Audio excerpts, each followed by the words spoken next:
ଆପଣମାନେ ଦେଖିଥିବେ ଗାଁ ମାନଙ୍କରେ କୌଣସି ଏକ ବ୍ୟକ୍ତି ମରିଗଲେ ହିନ୍ଦୁ ଧର୍ମର ଶାସ୍ତ୍ରୀୟ ମତ ଅନୁଯାୟୀ ବା ମନୁସଂହିତା ଅନୁଯାୟୀ ସେ ବ୍ୟକ୍ତିର 10, 11, 12 କର୍ମାଦି କରାଯାଇ ତାର ଆତ୍ମାକୁ ମୋକ୍ଷ ପ୍ରାପ୍ତି କରାଯାଇଥାଏ ଏବଂ କୁଟୁମ୍ବ ଆଦି ସମସ୍ତ ଲୋକ ଶୁଦ୍ଧିପ୍ରାପ୍ତ ହୋଇଥାନ୍ତି।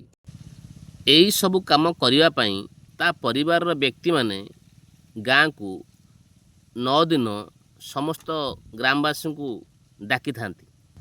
ଗ୍ରାମବାସୀମାନେ କାର୍ଯ୍ୟଗ୍ରାହୀଠାରୁ କାମ କିପରି ସମ୍ପୂର୍ଣ୍ଣ ହେବ ଏହି କଥା ବୁଝି ସଭା କାର୍ଯ୍ୟ ସାରି ଦେଇଥାନ୍ତି, କିନ୍ତୁ କେବେ ଆଲୋଚନା କରନ୍ତି ନାହିଁ ତା ପାଇଁ ଶୋକସଭା କରିବା, 3 ମିନିଟ୍ ଟିକେ ନୀରବ ପ୍ରାର୍ଥନା କରିବା, ମରଣ କିପରି ହେଲା ଟିକେ ଆଲୋଚନା କରିବା, ଅକାଳ ବିୟୋଗ ପାଇଁ ଆମେ ସତର୍କ ହେବା। କ'ଣ କହିଲେ? ସେ ବ୍ୟକ୍ତି କାହା ପାଇଁ କିଛି କରିନି?